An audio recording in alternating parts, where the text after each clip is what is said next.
ont connu des moments douloureux. En 1994, le Conseil de sécurité a voté une résolution pour déployer une mission en Haïti pour mettre un terme à la dictature militaire. Dans les 7 ans qui ont suivi, l'ONU a déployé de nombreuses missions en Haïti. Et pourtant, la situation en Haïti ne s'est pas améliorée. En 2004, une fois de plus, à l'initiative des États-Unis, le Conseil a adopté une résolution autorisant une nouvelle force multinationale à Haïti pour appuyer la poursuite du processus politique et le maintien d'un environnement sûr et sécurisé. 3 mois plus tard, la force multinationale a été transformée en une opération de maintien de la paix de l'ONU. Lors des 15 ans qui ont suivi, l'ONU a déployé la MINUSTA, la MINUJUST, et aujourd'hui, il y a le BINU. De 1994 jusqu'à aujourd'hui, le maintien de la paix à ONU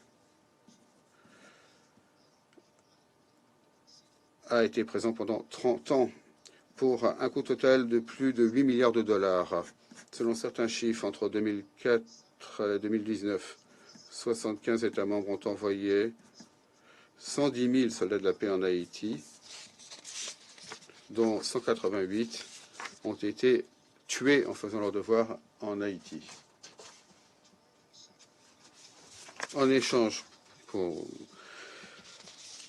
les investissements si importants pour un tel coût, qu'a obtenu la communauté internationale?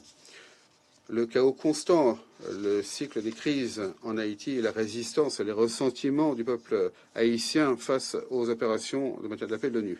Monsieur le Président, la position de la Chine sur Haïti est claire et cohérente, constante. Le 22 février 2021, lors d'une réunion du Conseil sur Haïti, j'ai dit que les enseignements tirés au fil des années ont montré que, à moins que toutes les factions politiques en Haïti assument leurs responsabilités, fassent preuve de volonté politique et œuvrent ensemble à la stabilité et au développement de leur pays, aucun effort externe, aucune assistance extérieure ne pourrait être utile. Et cette déclaration vaut toujours aujourd'hui. C'est pourquoi je la répète ici aujourd'hui.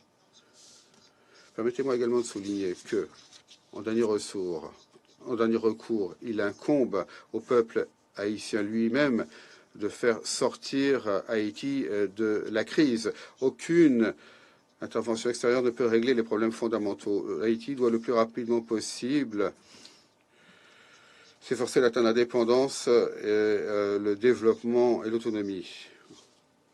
Nous considérons qu'il faut continuer à aider le peuple haïtien dans ce processus. La Chine voudrait également jouer un rôle constructif à cet égard. Je vous remercie, Monsieur le Président.